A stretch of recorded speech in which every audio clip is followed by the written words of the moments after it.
doing all right or persevering, I guess, through it all.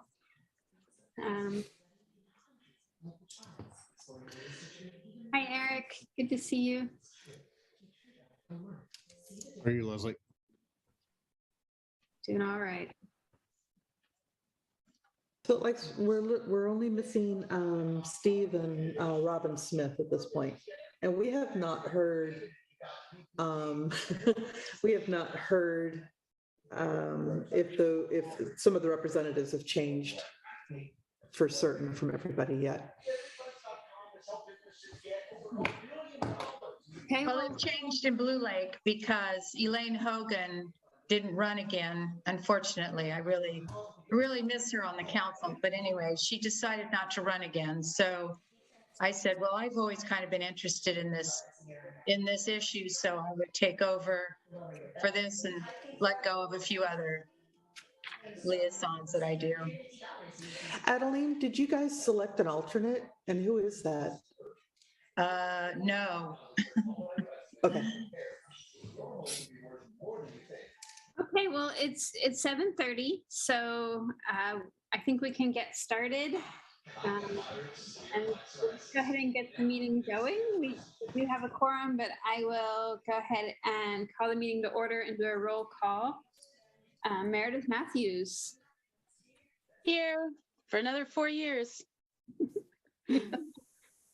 Welcome. Adeline Jones. Mayor of Blue Lake is here.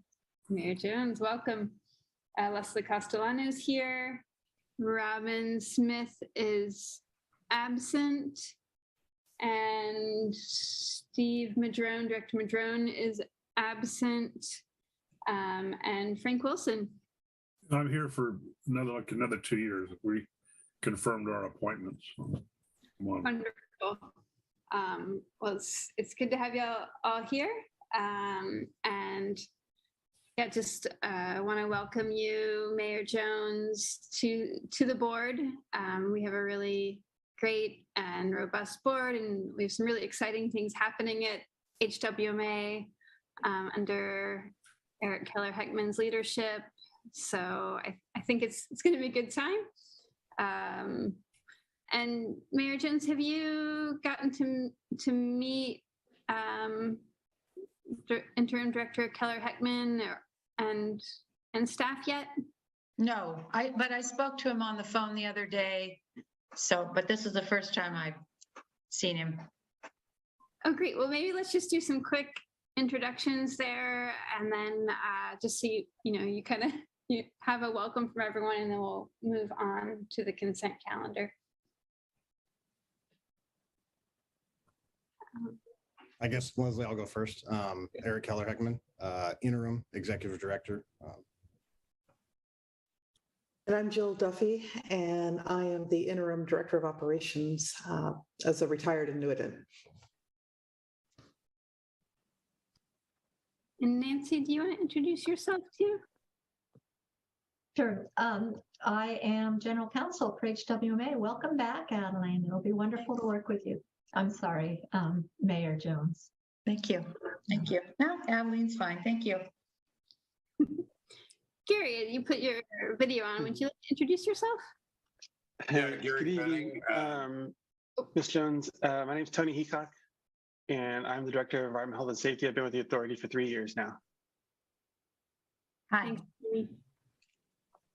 Sorry. And go ahead, Gary. Gary Penning. I'm with Dry Creek Landfill, so we are your transportation and disposal provider for the solid waste. And I'm sorry about all the unpleasantness in Humboldt County for any of you that are going through that. So. And hi, Adeline. I'm Meredith Matthews. I am Vice Mayor of Arcata.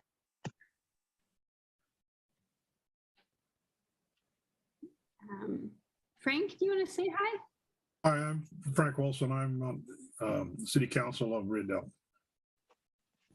I'm Leslie Castellano. I'm on City Council of the City of Eureka. We haven't done our new board and board appointments yet, but I am planning to stay. So you should see me in the upcoming months as well. Did I miss anyone? I think that's a good round of we also have Laurel Uber. She is HWMA staff housed under Director Heacock in the Environmental Health and Safety Division. She also helps us out with taking minutes for the meetings. And I'll usually be silent in the background, but occasionally I'll pop in to ask a clarifying question if I'm, not sure who said something or whatnot. Thank you. Thanks, everyone. And Happy New Year. So with that, we will move on to the consent calendar. All matters listed under the consent calendar are considered to be routine by the HWMA board and will be enacted upon by one motion unless a specific request for review is made by a board member or a member of the public. The consent calendar will not be read. There will be no separate discussion of these items unless pulled for discussion. Would anyone like to pull an item from the consent calendar for discussion? I'd kind of like to pull B and talk about if we're going to go back in person anytime soon. Thanks, Director Matthews. Okay, so we will go ahead and approve the consent calendar minus, or if there's a motion, entertain a motion to approve the consent calendar minus item B. Would anyone like to make that motion? Yeah, I'll move to accept the consent calendar item A. Thank you. Is there a second? I'll second it. Mayor Jones. Thank you. All in favor? I'll do a roll call vote since we have cameras on and off. Director Matthews. Aye. Director Jones. Yes. Director Wilson. Yes. And I also vote aye. So 4 yes votes with Director Smith and Director Madrone absent. Motion carries. And so let's go ahead and move to item B. I apologize. Can I get the name of who made the initial motion? Sure. Director Matthews made the motion, seconded by Director Jones. Thank you. Thank you. So item B is approve resolution 2023-08, a resolution of the Humboldt Waste Management Authority authorizing remote teleconference meetings of the legislative bodies of the Humboldt Waste Management Authority pursuant to Brown Act provisions due to a state of emergency. Yeah, so maybe Council Diamond can talk about this. I know that our CEA will be going back to in-person in March. I have never been to an in-person HWMA meeting. I don't even know where we meet.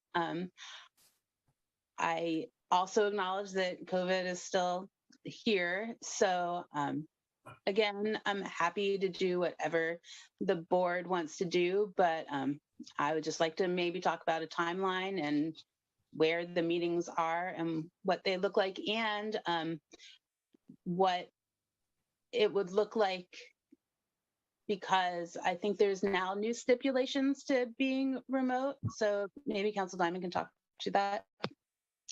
Yeah, the governor's emergency proclamation expires at the end of February. Unless he continues it, I imagine there's some discussion at the state level of whether there's going to be an ongoing new wave of illness and whether to continue it or not. And the governor's proclamation is the requirement under the Brown Act for conducting these remote meetings. So once that has expired, then the board does have to go back to in-person meetings. There are brand new revisions to the previous provisions where there could be remote attendance, provided that a quorum of the board is present in person in the jurisdiction. Then other board members can attend remotely if it's noticed on the agenda in a, when the agenda goes out with the location, and that location has to be ADA accessible. Now, that's not a new provision. That remains what was here, what was in the Brown Act before. There's new provisions that allow a board member to attend. Thanks, Director Madrone. We will recognize that you're here in the minute to see you. And just so you know, legal counsel, we're on item on the consent calendar. We pulled item B to talk, and legal counsel is talking about the change in provisions around the Brown Act and the state of emergency, and we're discussing the potentiality of whether or not we may meet in person. Yeah, so there is the new provision is for remote attendance is an individual board member may attend 3 times in 1 year if there's an emergency. And it has to be, there has to be some form of notice that's given in advance, and then the board would have to recognize that reason. So previously, as some of you know, this board used the Eureka City Council chambers, and I don't know if Eric and his staff have begun to evaluate the potential of going back there or other spaces. And then for, the board members that, realize that there are advantages to not having to drive and commute to these meetings, if they want to maybe set up a place in an ADA accessible location in their home jurisdictions, they could attend there, and members of the public, they could attend from that location. Members of the public could join in there as well.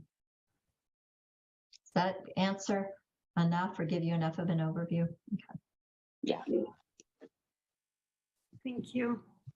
And for everyone to know, I did speak with Assistant City Manager Powell about this a couple of months ago, knowing that, changes were coming. And, at that time, the City of Eureka Council chambers were still open and available for the HWMA meeting, should the board want to start to meet in person again there.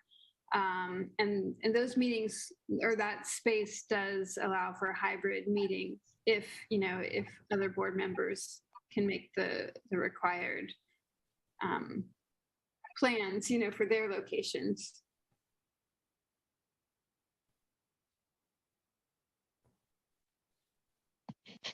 So we have one more board meeting that we can be remote to make the decision. All right. I don't know, what's the general feeling of the board, about starting to meet in person again? I'll speak up. I would like to be able to still do these remote sessions, but under the Brown Act that Nancy described, it's kind of, your hands are pretty well tied to. You've got to have some pretty strict, actually, reasons for not being in the meeting. So I certainly like to go through the next meeting, but unless something changes at the state level, I just don't really see how you're going to get out of having the in-person meetings to do that. So, although I get what they're saying, I just it seems like in today's technology that we should be able to do this as we have been, like the hybrid meetings, without having to make the trek all the way to, from the remote areas.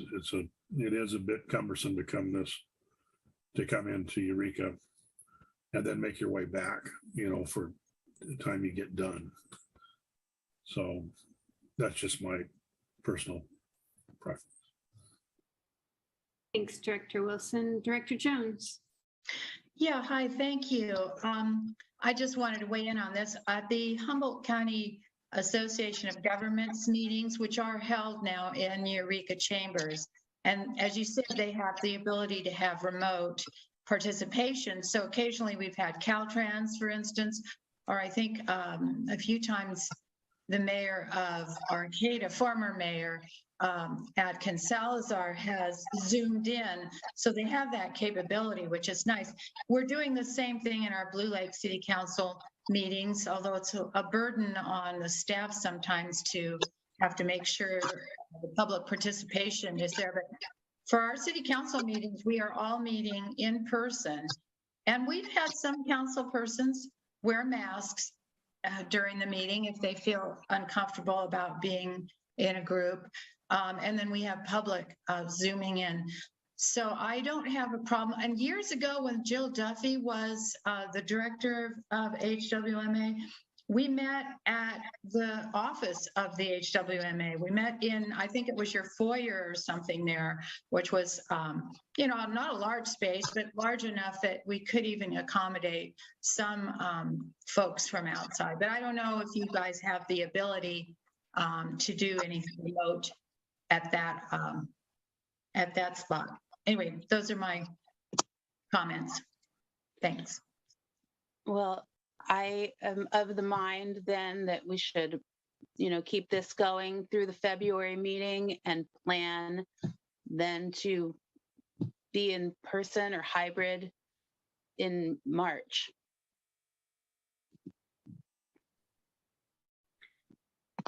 Thanks, Director Matthews.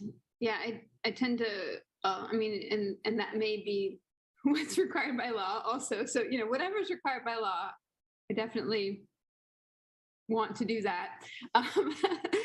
And, you know, I do enjoy the in-person meetings, but, you know, of course, I do recognize that that can be a bit of a trek at night, especially for folks who are traveling from afar. You know, this is a county-wide group. And so, you know, and I think this is just a question for legal counsel of, you know, as options and opportunities become available, could you just make sure to let us know so that we can both, you know, abide by the law and make sure we're supporting our other directors if we can. One option that could be pursued is whether the you know, the facilities that are that hold the city council meetings in Rio Dell or Ferndale, for example, could the staffing that would be needed to accommodate that as a remote location that gets noticed on the agenda, whether that staffing could be reimbursed by HWMA. And so, you know, that would help reduce the driving for people in the southern portion of the county, and might be useful for members of the public as well if they wanted to be in person. So I don't know if I know that Director Smith is not here tonight, but I don't know if Director Wilson has any thoughts on that. And I also see that the Rio Dell, I thought I saw, maybe not. No, I take that back. I thought I saw Rio Dell's city manager, but I'm sorry. Fortuna, Manager Perry is here, but not Rio Dell, I don't think. Yeah. Okay, well, thank you. So it seems like, you know, perhaps a suggested motion would be to kind of move forward with approving this resolution as it's necessary to continue as we are, while also directing staff to explore options that may be available moving forward and come back to us with those next month. Does that? So moved. Thank you, Director Matthews. Thanks, Director Wilson. Okay, all in favor, Director Jones. Excuse me, I just wanted to point out an error in the report that may not be a big deal, but maybe we could correct it. in the staff report recommendation on page, let's see, what is it on page? Oh gosh, what page is that? Page 6 of 15. In the recommended action, it lists the dates as for the period. This is for the resolution we're voting on right now, 2023-08.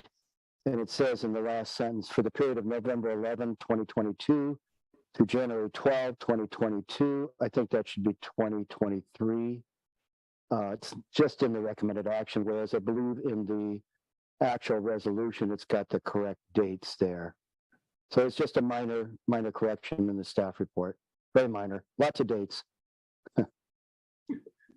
And maybe it should say February, because we're going to meet, well, right, it's funny because in the resolution, it actually does say, it sort of covers the mixed period, which is January, what does it say? January,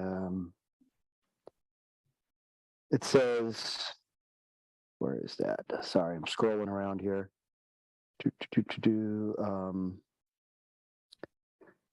Sorry, I wasn't as prepared on this. In the heading of the resolution, it says for the period of January 13th, 2023 through February 9th, 2023. okay. Yeah.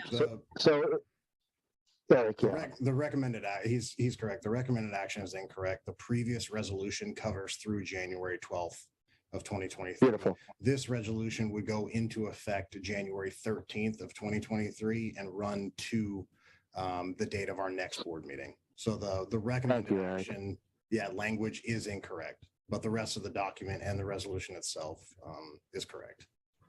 Yeah, absolutely. Lots of dates to jump around with. Thank you, Eric. Thank you. Okay, sorry to hold things up. No, thank you. It's always good to make sure we've got the dates correct, and I do that at the turn of the year. I put the old year. It takes me some training. So okay, so with that, we have a motion by Director Matthews and a second by Director Wilson. Director Jones. Yes. Director Wilson. Yes. Director Matthews. Yes. Director Madrone. Yes. And I also vote yes. So 5 yes votes with Director Smith absent. Motion carries.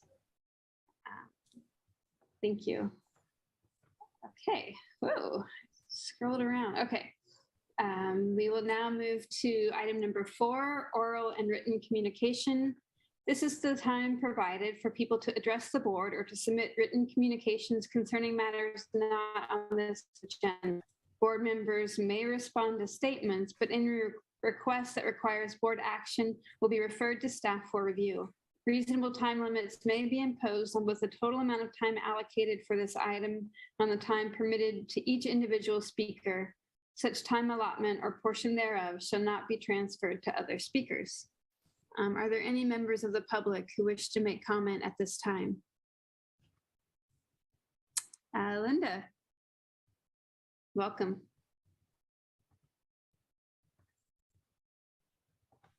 You're muted.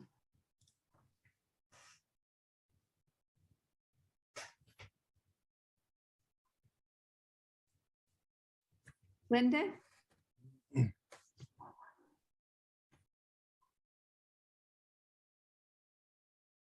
If you're speaking, Linda, we can't hear you.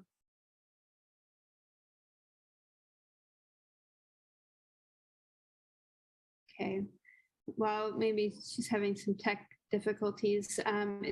Does anyone else wish to make comment?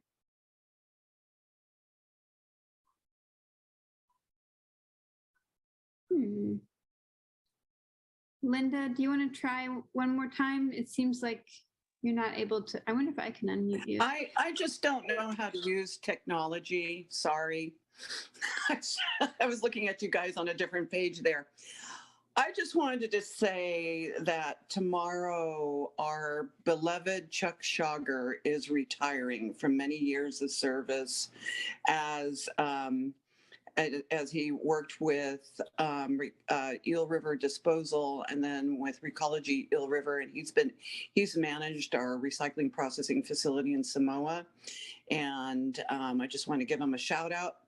He's going to be difficult shoes to replace. We'll be having Fred Hanks will be taking over his position, and so we're pleased about that. So we have crossover there. But anyway, I just wanted to give a shout out to the guy because he's wonderful, and I'm sure we'll still see him around. I'm sorry, can you spell his name for me? Schager, Schager. Thanks. I'm sorry, Linda, I got distracted for a moment. You said Chuck is leaving? He's retiring. Oh, okay. Yeah, he's retiring. Yep. I didn't realize he's that old, but when I think about it, he probably is. I've known him for a long time because he worked for Palco for a long time, and very, very great guy. We'll miss him. Ultimately, yes. Well, thank you, Linda, for letting us know, and thanks, Wilson, for your words. We always appreciate someone who's been dedicated to their career for a long time. It makes a difference. Any other members of the public wish to make comment?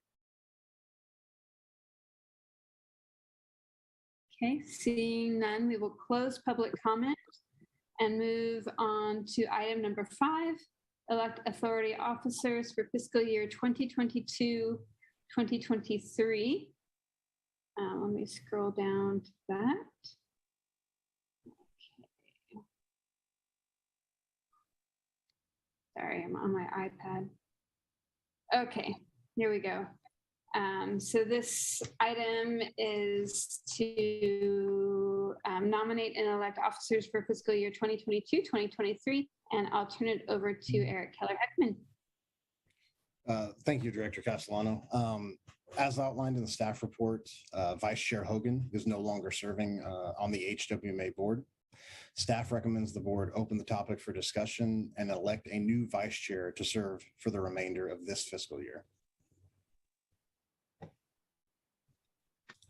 I would be happy to step into that role. Thank you so much for stepping up, Director Matthews. Does anyone else wish to make comment on this item or make a motion? I'll make a motion that we accept Director Matthews' what her offer to take that position. Thank you. Second, Madrone. Thank you. And there's a motion and a second. I realize I didn't open it up to public comment, so we will hold that motion on the table. And that was Director Wilson and making the motion and Director Madrone seconding the motion. Do any members of the public wish to make comment on this item? Okay, seeing none, I will close public comment and bring it back to the board. Is there any other discussion from the board? I just want to thank you, Chair Castellano, for continuing to be the chair of the board. You do an excellent job, and I appreciate you continuing to serve. So thank you. Well, I'm excited to work with you in this new position as vice chair. So thanks so much, Director Matthews, for stepping up. And with that, we'll go ahead and take a vote. Director Jones. Yes. Director Wilson. Yes. Director Madrone. Yes. Director Matthews. Yes. And I also vote yes. So that's 5 yes votes. Motion carries. Director Smith absent. Okay. And we'll move on to the next item, number 6, which is the transfer and approve 1 material diversion technician 123 position from the Hawthorne Street transfer station to the Cummings Road landfill. And we have Director of Environmental Health and Safety, Tony Heacock, here.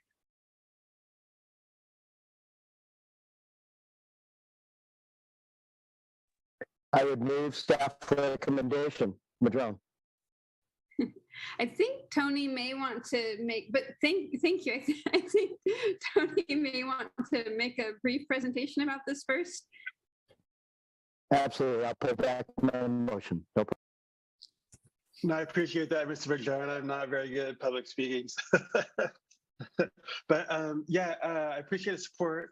Thank you for having me this evening. And yes, in the 3 years I've been working with the landfill staff, I found that it's a very exciting place to work. And even though it's decommissioned, there's a lot going on. And the systems that the folks up there operate have a lot of technical background, permitting requirements, etc. And so it takes a long time to learn how to operate those systems, and especially with the fact that the gas levels are diminishing, it's becoming more of a nuanced system to operate and continue compliance with the requirements. So I think it's a good move. It's also pretty remote location in terms of accessibility to emergency services. So having 2 folks up there is a good minimum to have as a baseline, but with time off, vacation, injuries, those things, especially around the holidays, can become quite a juggling act to try to keep staff up there. And it's in certain situations, especially in the winter, it can be a nonstop sampling event. And so it can go on and on for days on end of time. So it's good to have extra people trained up. It takes a long time to learn. I'm still learning things every day.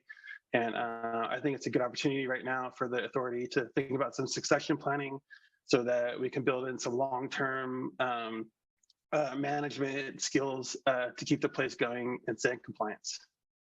I'd be happy to answer your questions. Thanks. Are there any questions? Yeah, I have a couple.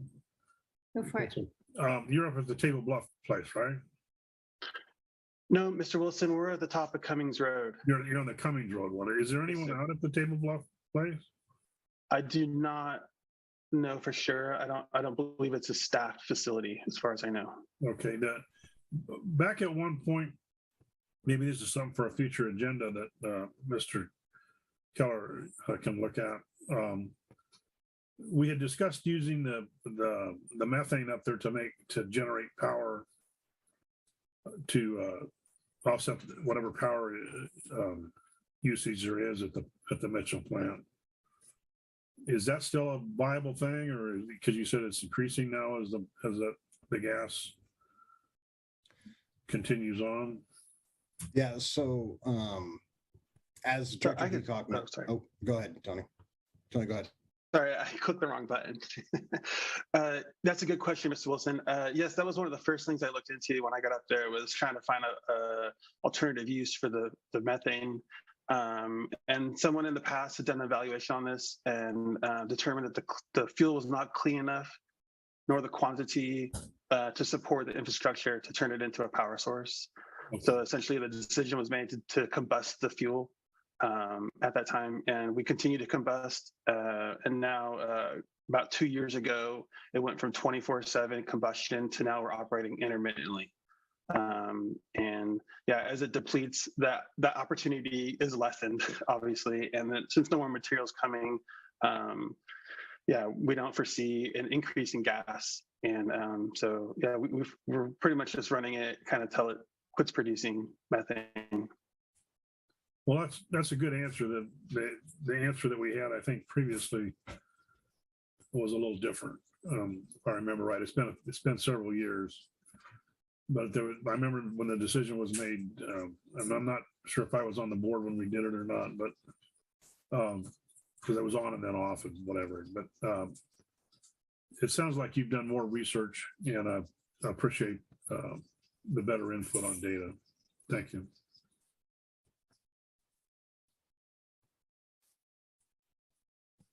Thank you. Do any other board members have questions on this item? Okay, seeing none, we'll open it up to the public. Do any members of the public wish to make comment on this item? Seeing none, we'll close this to the public and bring it back to the board. Do any board members wish for further discussion or to make a motion? I would once again make a motion to approve the staff recommendation. And I just want to say, Mr. Heacock, you're an excellent public speaker. You did a great job of presenting a very nice, clear, summarized reasoning for this. So thank you very much. I'll second.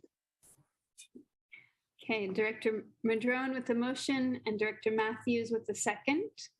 We'll bring it back to a vote. Director Jones, Yes. Director Wilson, Yes. Director Matthews, Yes. Director Madrone. Yes. I also vote yes. 5 yes votes with Director Smith absent. Motion carries.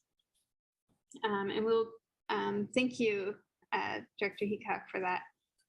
And we'll bring it back to item number 7, which is receive a presentation on organics collection and processing, along with proposed approaches and timelines. And this is Executive Director Eric Keller-Heckman.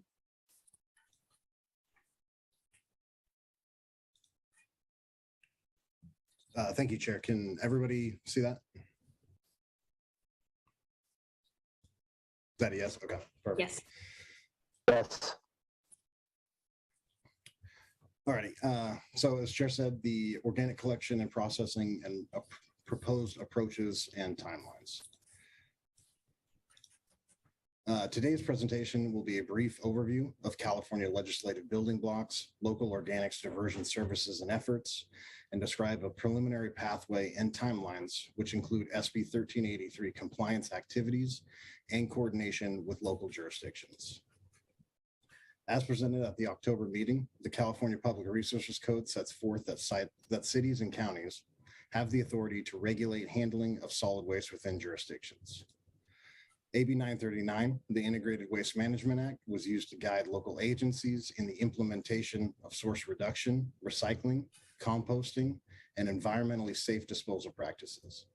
Additionally, waste diversion mandates the specified 25% diversion of solid waste to landfills by January of 1995 and 50% by January of 2020. AB 341, the Mandatory Commercial Recycling Bill, was intended to help meet a diversion goal of 75% by 2020. The bill required qualifying commercial businesses, including multifamily apartments, to either self-haul or subscribe to a recycling service. AB 1826, the Mandatory Commercial Organics Recycling Bill, as part of a California recycling and greenhouse gas emissions goals, businesses and multifamily units that generate a specified amount of organic waste per week are required to arrange for organic recycling services and for jurisdictions to implement an organics recycling program effective April 1st of 2016. And finally, SB 1383.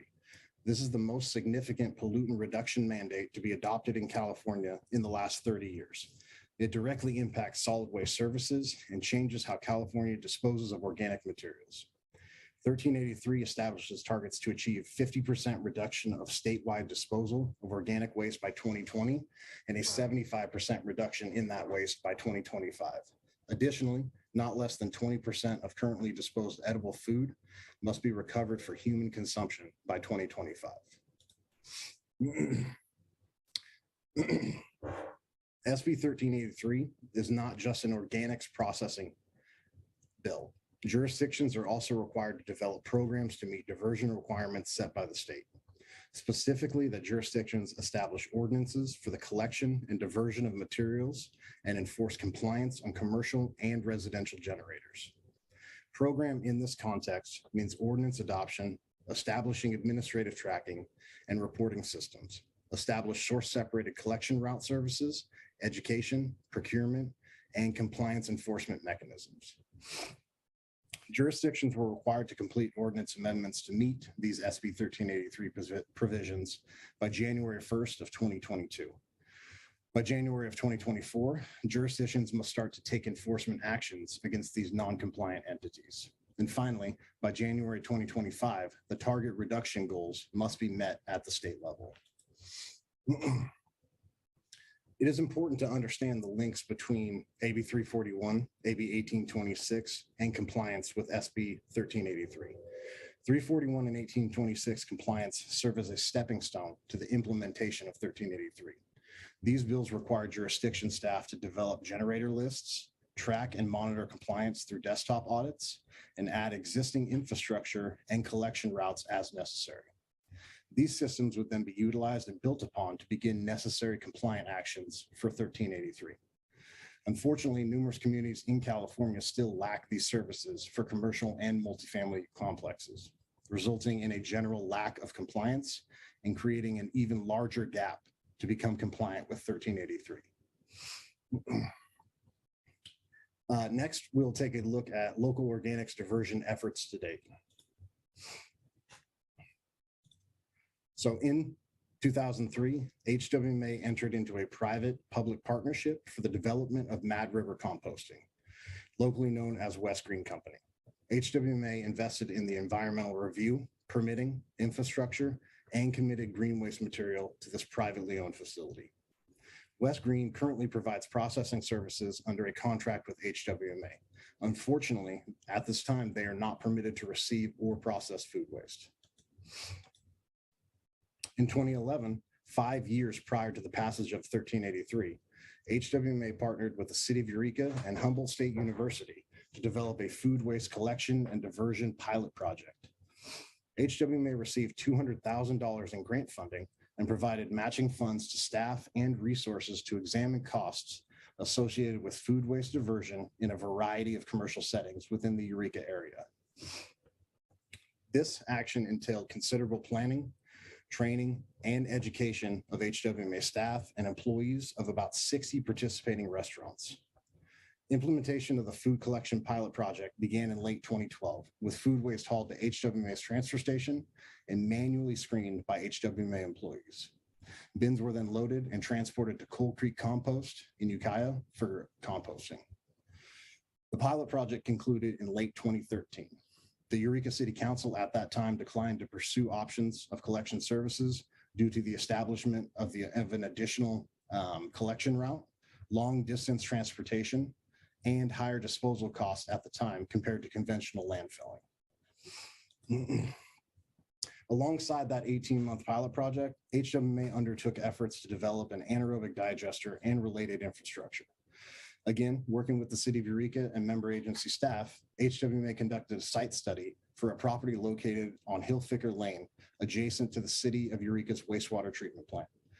HWMA entered into a contract with HDR Engineering to develop an anaerobic digester request for proposal, or RFP, and assist HWMA's Technical Advisory Committee with proposal evaluations. This RFP was circulated and 6 responsive proposals were ranked in late 2013. With the decision by the City of Eureka to decline establishment of a food waste collection service and none of the other member agency staffs supporting the establishment of route collection services, HWMA was unable to proceed with development of an anaerobic digester. At the time, related infrastructure development proposals conservatively ranged between $4 to $8 million. This did not include securing necessary permits, collection routes, or annual operating costs. Additionally, HWMA commissioned a waste characterization study in 2020 to assist in providing data for general composition of member agencies' waste and estimated organics that were currently being landfilled. The organic tonnage information was expected to quantify whether there was a measurable reduction of organics disposed when compared to the original study that took place in 2011. It was projected that this could help assist in sizing of a regional organics processing facility. Also, City of Eureka, Arcata, HSU, and Food for People got a food rescue project grant. This grant was delayed and impacted in part by the pandemic, but the overall goals were to increase food waste diversion and recovery, and their reductions in associated greenhouse gas emissions. More specifically, the food waste diversion goal for the project was 85 tons, and the grant term ended with 208 tons of food rescued and directed to food recovery organizations and recipients. HWMA has also undertook efforts to evaluate the purchase of Mad River Hardwoods property. Negotiations were initiated, but staff was directed to withdraw in late December of 2016. HWMA in 2018 and recently again this year looked at potential options at the Cummings Road landfill site for organics composting facilities.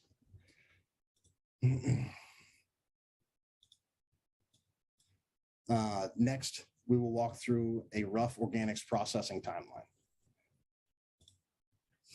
Step 1 is the JPA amendment. This was initiated at the October board meeting. Staff has drafted proposed amendments, which include updating provisions in the original document from 1999, which are no longer relevant, such as specified revenue bonds and landfill closure construction costs that have either been retired or funding expended due to the landfill being closed. These amendments will be distributed for draft review to member agency staff this week. And it is expected that once the board approves the proposed amendments for circulation to members, it could take several months for the jurisdiction and governing bodies to review and approve. Step 2 is facility modifications. This step has also been initiated. Staff is currently working with Lawrence and Associates to develop the necessary construction bid documents. These documents are expected to be presented at the February meeting for the consideration and approval of the board. Typically, there's a 45-day response window with the board approving the lowest cost and responsive bidder. Due to the type of necessary repairs, again, it may take several months for the selected contractor to secure the necessary materials and supplies, mobilize, and finally complete the project. Step 3 is jurisdictions to complete ordinance amendments. Jurisdictions need to focus on completing their respective solid waste ordinance amendments for compliance with SB 1383. As previously noted, the state required jurisdictions ordinances to be completed no later than January 1st of 2022. Board members should confirm ordinance adoption and work with your respective staff if ordinances have not yet been approved. Step 4 is the processing and transportation RFP.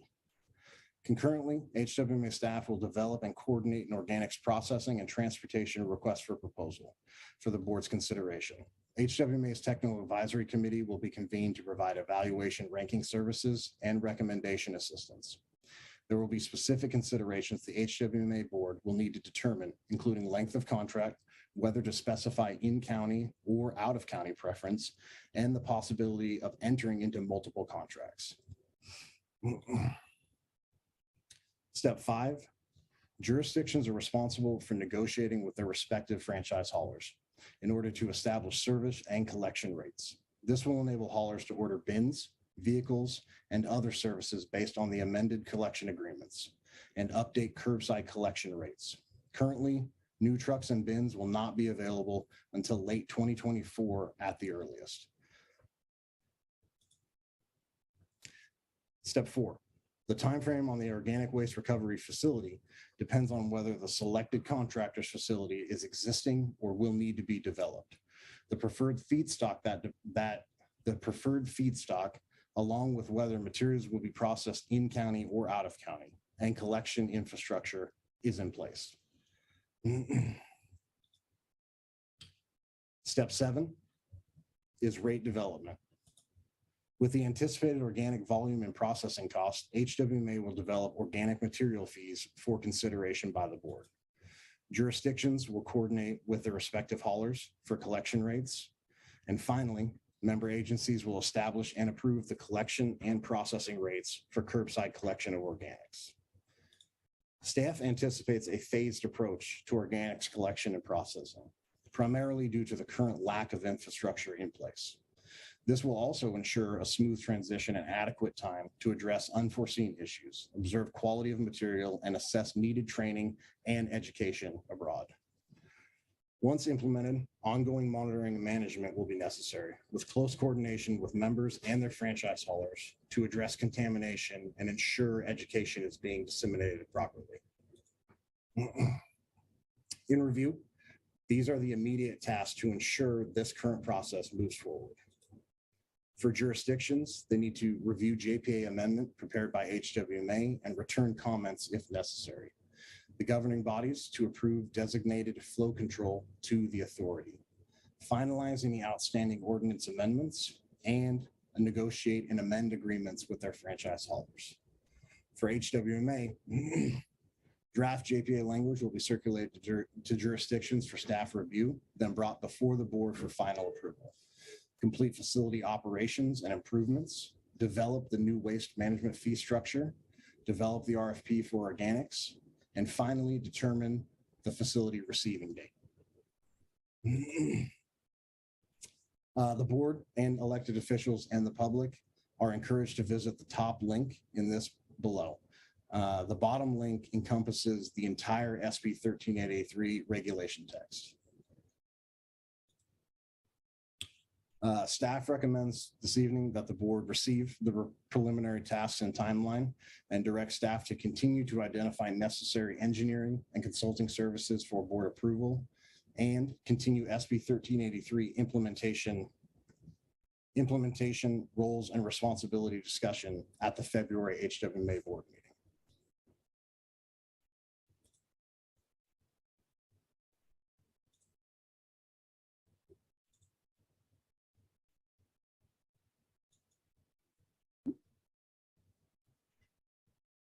Thank you. Appreciate the report.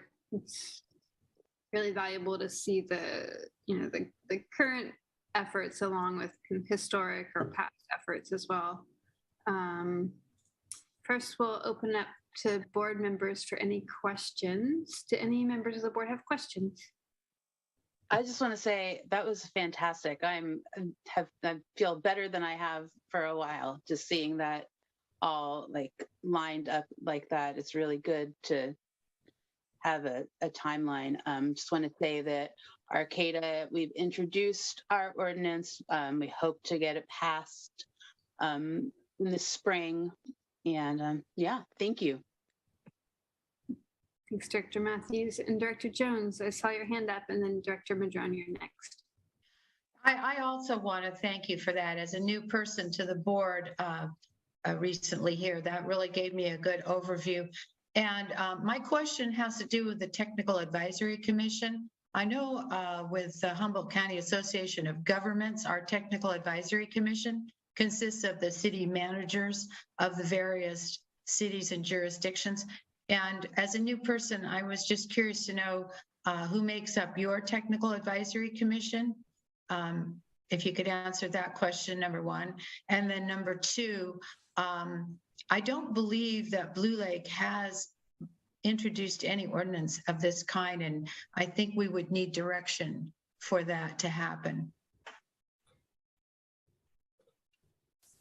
So I'll take the first one with General Counsel Diamond. Cue in as at any time if I'm wrong, but our Technical Advisory Committee is made up of our member agencies, city managers, along with the county CAO. So each member of HWMA, their city manager, and then obviously the county's CAO, it makes up our Technical Advisory Committee. As far as receiving direction for Blue Lake's ordinance, that's not something that HWMA would provide or give. That would be specifically only something that your jurisdictions would work on, whether that be with legal counsel, with staff. I would be more than happy to answer questions. I'm sure General Counsel Diamond would also be happy to answer questions, but that's not a direction that you would receive from HWMA. Thank you. Director Madrone. Yeah, thanks. That was a great presentation. Excuse me. It seems like maybe I'm wrong, but I would think that providing a sample ordinance or a template might be very useful to all of our member agencies. I thought we talked about this a little bit a couple of meetings ago, but I'm just not sure. I mean, how do we make sure that the ordinances that do get developed all have all the right things in them and are consistent, all across the membership? So that would be one thing. Perhaps Council Diamond can speak to that, or you, Eric, as well. A couple other observations. One, we all know we're kind of behind the eight ball here in terms of really, having to move forward very rapidly because certain deadlines are already passing, like the January 2022 and other things like that. And a lot of that had to do with all of us, including the county, not having committed to flow control, and as well, that influenced the outcome of the study on a local digester, right? Because that failed or went away because there was no commitment to flow control. It looks to me now that I don't want to speak for anybody else, but I know the county is prepared to commit. I think we already have committed to flow control. I have to double check that. But it looks to me like either we all commit to flow control, get our ordinances done, or we're going to be subject to all kinds of fines and spend the money that way, right? So that's just not what we want to do. I think we all want to move forward together and get this done. And I'm just wondering, it seems to me that I'm wondering if we can revisit that digester study and put into it the fact that there is going to be flow. And we know that now because otherwise I don't know what we've got going on. So, because I think most of us would really prefer, if not in the short term, in the long term, to be managing this waste locally. And if there is a product to be shipped and, fossil fuels to be spent on trucking, it should be on a finished product, on a value-added fertilizer product or something else. And if morning does actually happen, people have suggested that, that creates an opportunity to take all this organic food waste and the fish waste and create an amazing fertilizer product that is value-added that could be shipped versus shipping a raw product off to Ukiah or anywhere else and just having a huge fossil fuel footprint. So those are just a couple of thoughts that I had at this point. Thank you, Director Madrone. So just for a point of clarification, when the authority was under contract on behalf of the participating jurisdictions for the SB 1383 compliance and roadmap preparation, Edgar and Associates did supply all participating jurisdictions with a draft ordinance for use to tailor for their own ordinance needs. Again, that is not a process that HWMA was privy to or a part of. That is really set up for each jurisdiction itself, but a draft ordinance was provided by Edgar and Associates at that time. To your second point, HWMA staff is more than willing to look into any opportunities or possible processes at this time.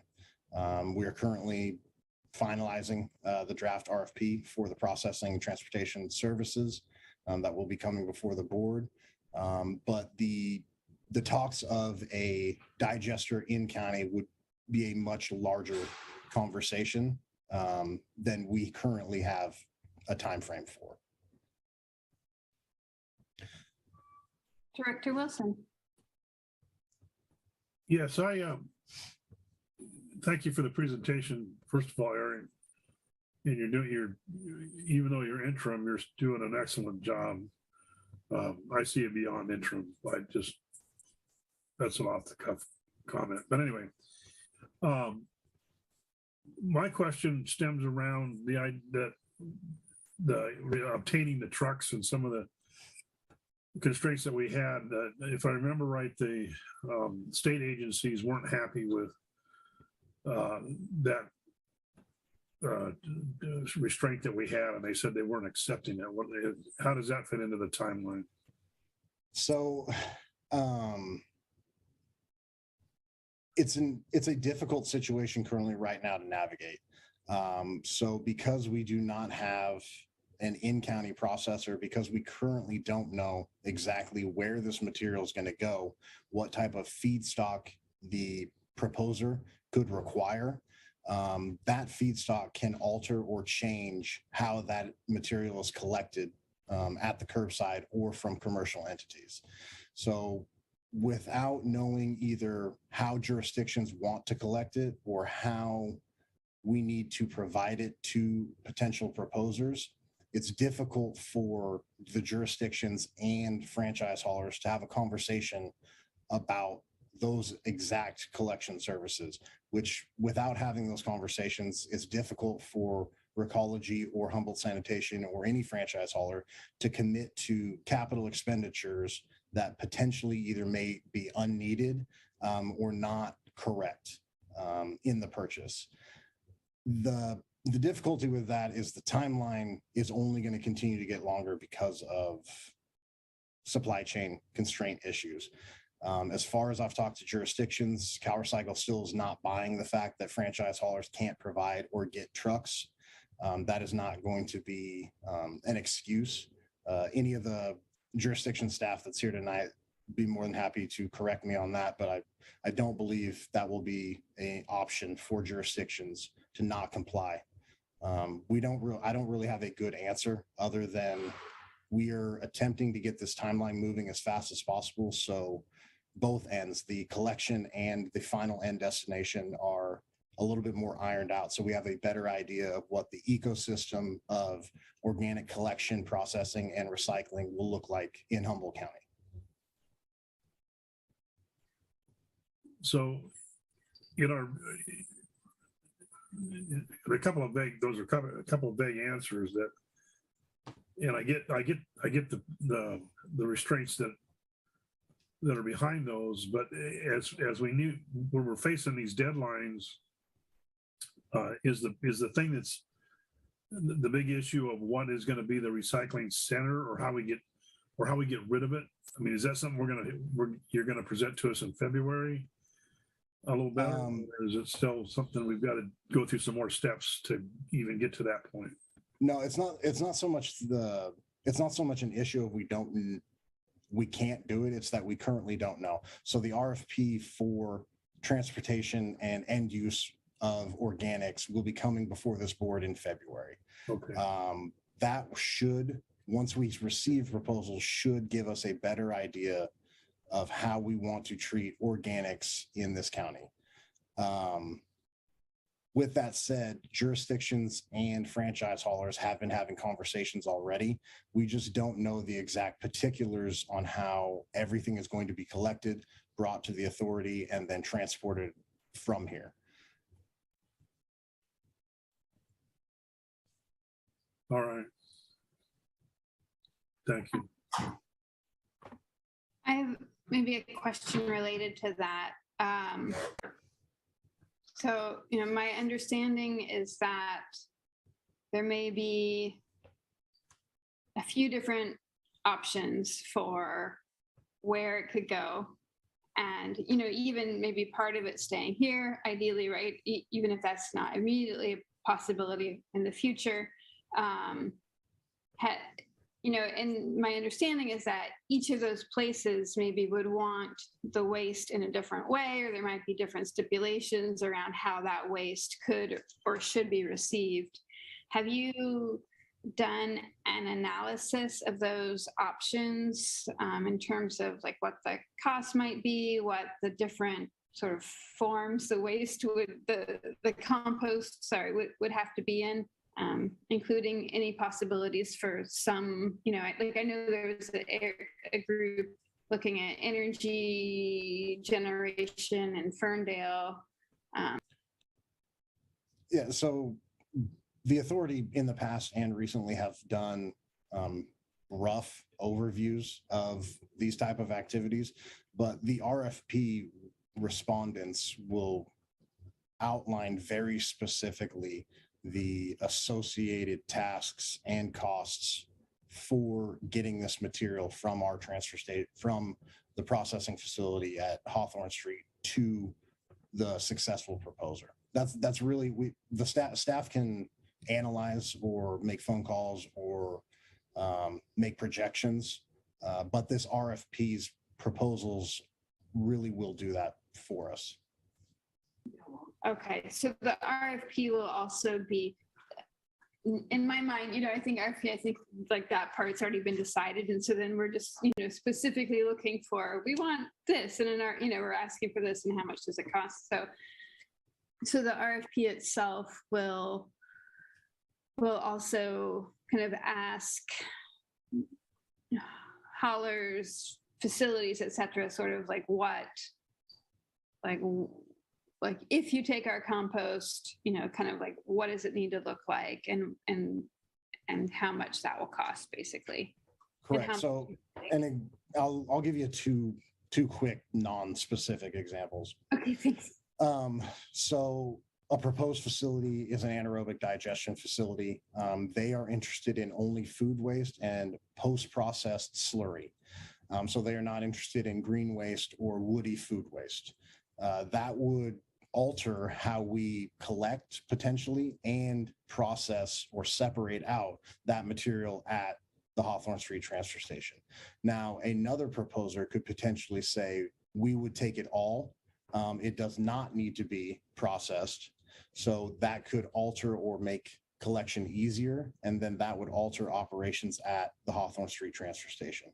So the feedstock required from the proposer will definitely alter operations at the transfer station and could potentially alter franchise collection of that material. Did that answer a little bit of it? Yes, thank you so much. That really makes it super clear. And then somewhat related, you know, I know that there are funding opportunities potentially on the horizon. I've heard, you know, like a Cal Recycles grant, things like that. Will we still be, with the timeline presented, will we still be on track to, you know, take advantage of as many funding opportunities as possible? So what I can say is HWMA staff will take advantage of any grant opportunity or any funding mechanism that we can to ease the capital costs on the authority. Obviously, all of these costs were unbudgeted, unplanned for. So any grant funding or additional funding that we can secure, we will definitely be pursuing that. Sweet, thank you. Director Wilson, did you have another question? Well, I probably do, but I think that with your question helps clarify with his answer that we're waiting heavily on this RFP. I guess I'm just still, you know, and I don't know if anybody can answer it, you know, how we're falling behind as jurisdictions kind of in a sequential order as far as complying with the state. Again, Rio Dell isn't in as big a spot as some of the other jurisdictions because we have somewhat of a exemption because we're a smaller city. That doesn't mean that we're going to be ahead of the game by the time some of this stuff gets worked out. And I don't know. I want to commend the executive director that he's making a lot of progress to bring us to a place where we can try to get these answers. We lost a year that was a pretty, for the timeline's sake, we lost a valuable year through all of the circumstances that took place with the previous executive director. And so I'm positive, I don't say positive, I have a positive outlook with where we're headed and how we're getting there and how we deal with the state. It's kind of like the current situation in the county. I mean, I can't tell you what's going to happen if there's another earthquake in the next 24 minutes, you know, what that's going to do to us. So I'm looking to work for the best. And I think the people that we have working for that are doing the best they can. And so it's more of a wait and see situation to me. And just want to remain positive. Thank you. Thank you, Director Wilson. And with that, we will open it up to public comment. To any members of the public wish to make comment. Jennifer Weiss, is that your hand up? Yeah, hi, good evening, everyone. I'm Jenny Weiss with Humboldt County Public Works. And I just also wanted to thank Eric for that presentation. That was really a great summary and really helpful to understand some of the more complex pieces. And I wanted to just clarify that the county does, we do have our ordinance in place. We're just needing to make some clarifying language to our code about enforcement, but our ordinance is in place. And so I just wanted to make sure that you knew that. And also, I appreciate the interest by Director Madrone in the local digester and the study that was already completed. And, with the biggest issue last time for it not being successful was not having the flow control, which sounds like we're going to have now. And, I recognize that, this RFP process that HWMA that you're pushing forward for the transportation and processing is necessary. And I appreciate, like Director Wilson said, the speediness that you're making it happen now and that it's necessary. But I also really hope that we can continue the conversation about the local, a local in-county solution kind of simultaneously, like this digester, and create like a really great product, like Director Madrone said. So thank you. That's it. Thank you. City Manager Perry. Thank you. I also want to say I appreciate HWMA's effort on this. Even though the City of Fortuna isn't a JPA member, we're hoping that we can find a way to work collaboratively, and I hope that we're included in some form with the JPA amendments. And I don't have the specifics on that yet, and I know that Eric's been including us in the discussion about what needs to happen to the JPA to let Fortuna and potentially Trinidad participate in the bigger effort for the organics collection. So we're very closely monitoring it. The city's involvement has been primarily through the Solid Waste Task Force, and that's a group that we have all the cities in the county coming together. But there are a number of areas of this legislation that we're working on in parallel. This one that HOMA is working on that Eric described, the organics collection facility, is the critical path really for all of the agencies to be able to comply with the organic collection. Without this tipping floor, there's not really anywhere that, has been identified that all of the agencies can take it. And so all of the jurisdictions are really dependent on this effort. Similarly, there's a food recovery effort that the county's undertaking to put out an RFP and to work with the rest of the jurisdictions of the region for food recovery. So it's very much been a regional effort. This is one portion of it. And I just want to say that the city would like to continue to be included in this effort for the organic waste collection, and appreciate HWA's time in including the city in the efforts thus far. Thank you. City Planner Suffolk. Hi, thank you. I just wanted to also include information that the City of Arcata City Council had the second reading of their ordinance that would incorporate SB 1383 regulations. And that was adopted on December 21st. So it's my understanding that 30 days after that, it is goes into effect. And at that same meeting, actually the first reading, when the first reading was held in November, that is a time when the City Council authorized a letter of commitment that dedicated flow control of the source separated organics to HWMA. That was brought at the request of HWMA. So I just wanted to add that information. Thanks. Thank you. Do any other members of the public wish to make comment at this time? Oh, I see someone marked iPhone. You're muted. I think that's Evan Edgars. Evan Edgar, live from Sacramento, California. Directors, great presentation by Eric today. I'm the author of the roadmap, the SB 1383 roadmap, and this is great. You guys are following the roadmap. Within that, they have the RFP criteria, and Eric's right. There's different different processors that would take the material, take in different formats. And within the roadmap, we talk about bidding it either raw food waste and raw commercial food waste, not the green stuff, but the green waste you want to stay in county. But the food waste, until there's an in-county solution, that raw food waste is about 30% contamination. And so some facilities, there's 3 of them that were identified in the roadmap that have what we call a food waste processing machine. It's a Scott's floor separator where you put all the commercial food waste, and with a bunch of hammer mills and extruding, out comes an organic slurry. That's the slurry that Eric was talking about. And so of those facilities identified in the roadmap, 3 of them have a Scott's that can make a slurry and use it on their compost facility out of county. The other 6 do not. They would only have to take raw commercial. They can't take, some of them can't take raw commercial food waste because they don't have a slurry machine, and you just can't dump 30% contaminated commercial food waste into a windrow. So you got to have that machinery. So also in the roadmap, we're talking about permitting the Hawthorne Street Transfer Station to include a Scott's slurries. And that was a 30-day out. The LEA agreed that within 30 days, the Hawthorne Street could be permit ready. And that's really important because one thing that was brought up by director is the grant process. CalRecycle will be issuing a grant this week.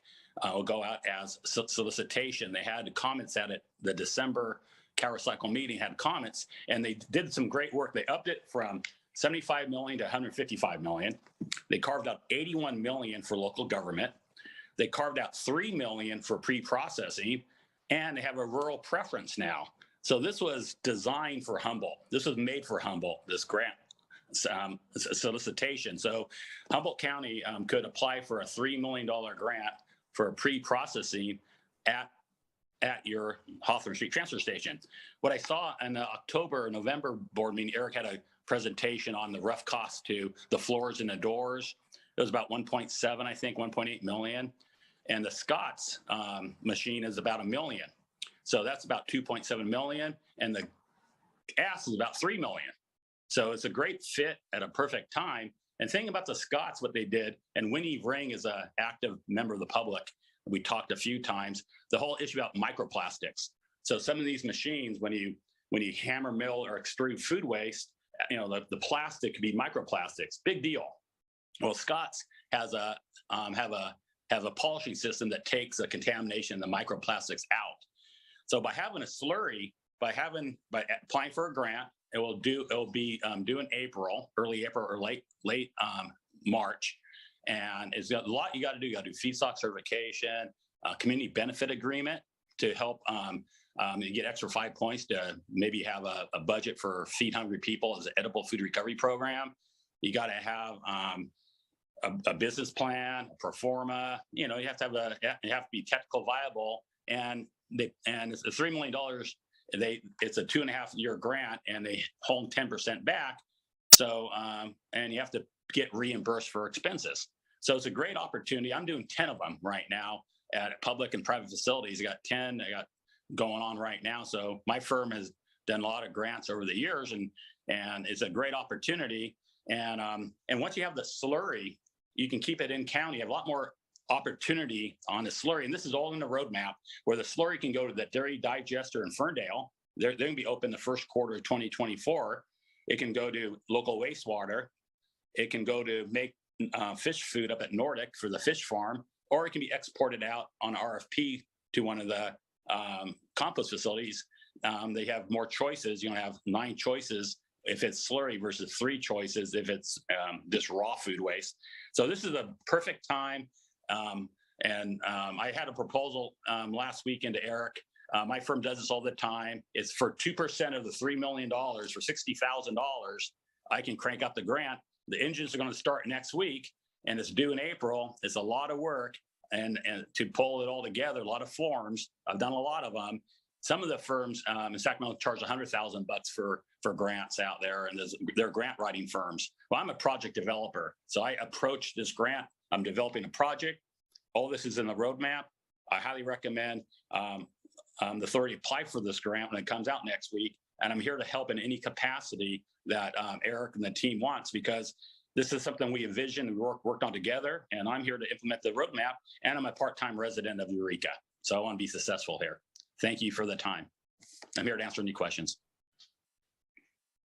Thank you. Okay, any other public comment?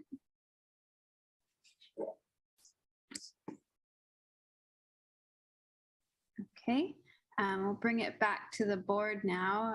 Do any members of the board wish to comment on this, or do board members have any other questions they want to ask?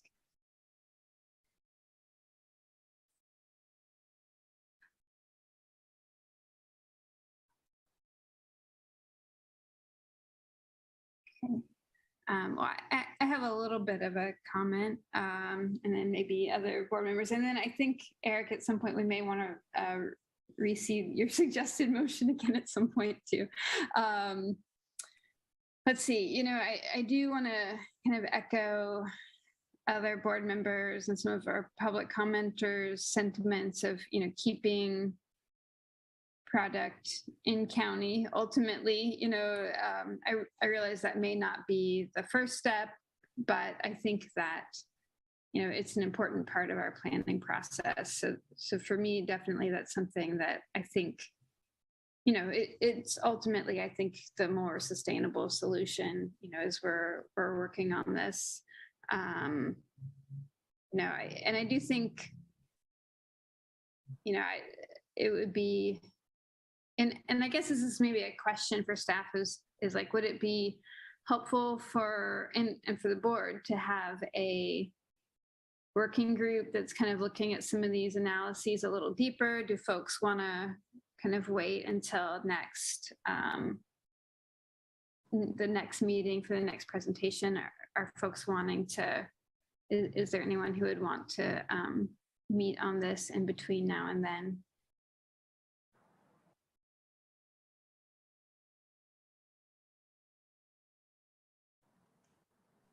Okay. That's a no, I think. Okay. Great. I can follow up with you too, Eric, on that. For a second, I was like, can anyone hear me? No, but let's see.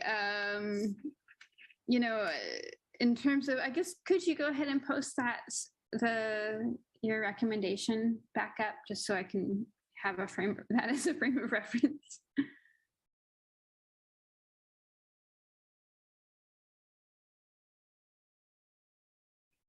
Super, thanks.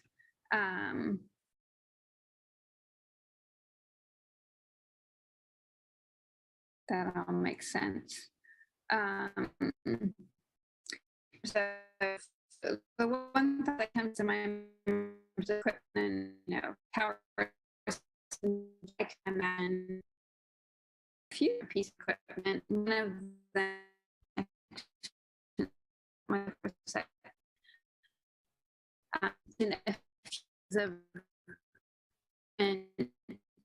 and being also imagine others. I don't want to, speculate too much in the context of this meeting, but I was just curious. Breaking up a little less.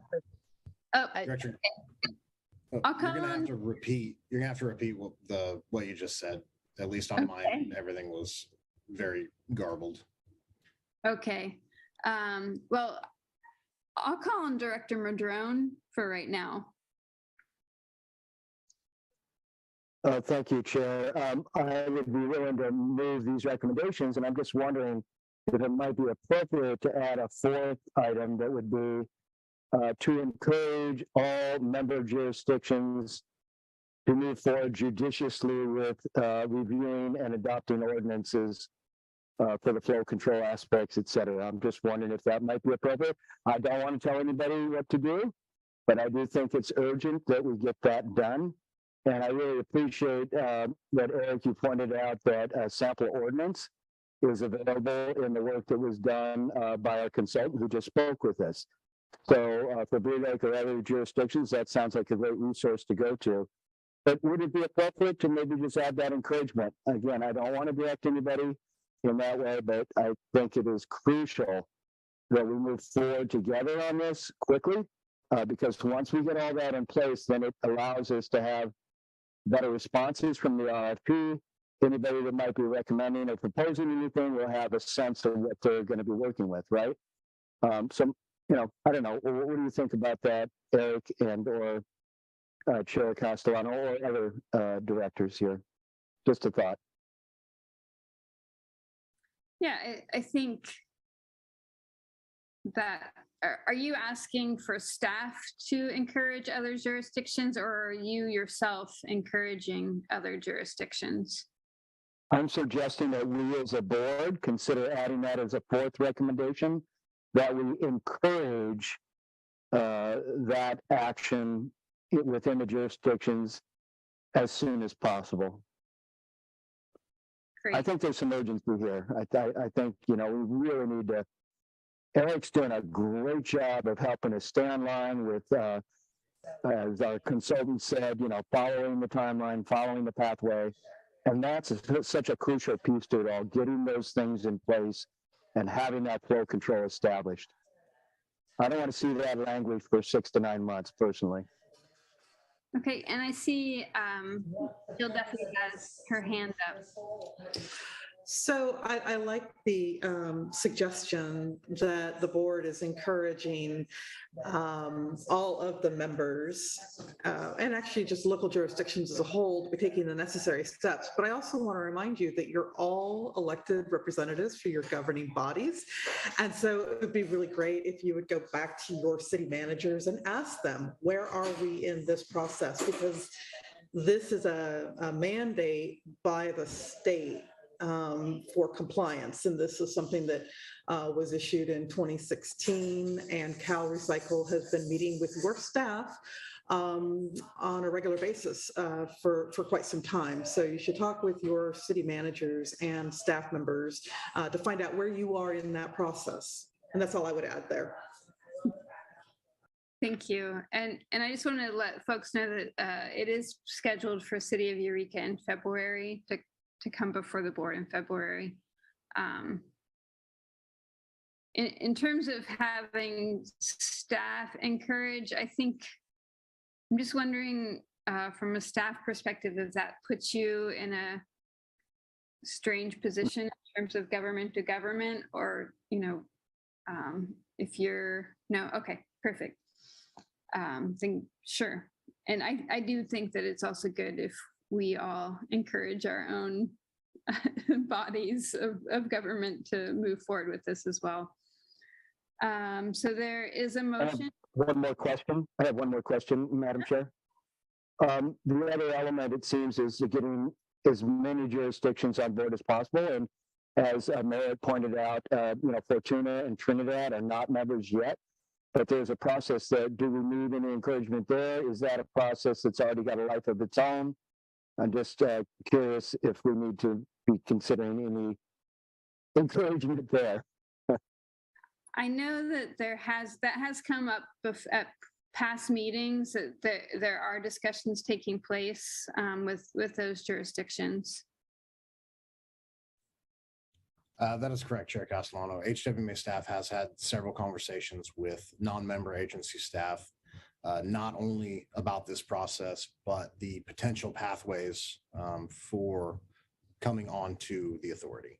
So those conversations have had, and they are continuing to be had as we move through this process. Oh, that's great. Thank you for that response. And if I might, through the chair? Yes. So let's just add that fourth recommendation that we encourage, the jurisdictions to get back with their cities, just like Jill said, and see where everybody's at in that process and move that forward. So I would add that fourth recommendation and move to approve the staff's recommendations plus that fourth addition. Okay, we have a motion. I'll second that. Okay, Director Madrone making the motion and Director Matthews seconding it. Is there any more discussion from the board?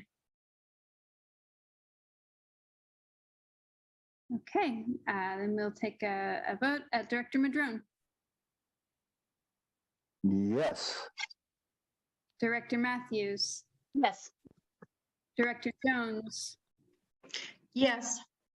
Director Wilson. Yes.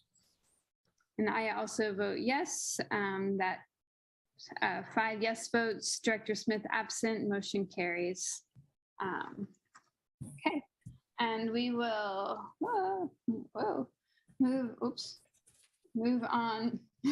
Sorry, glitches. Okay, we'll move on to the next item, which is standing item number 8, board member reports. Do any board members wish to make a report at this time?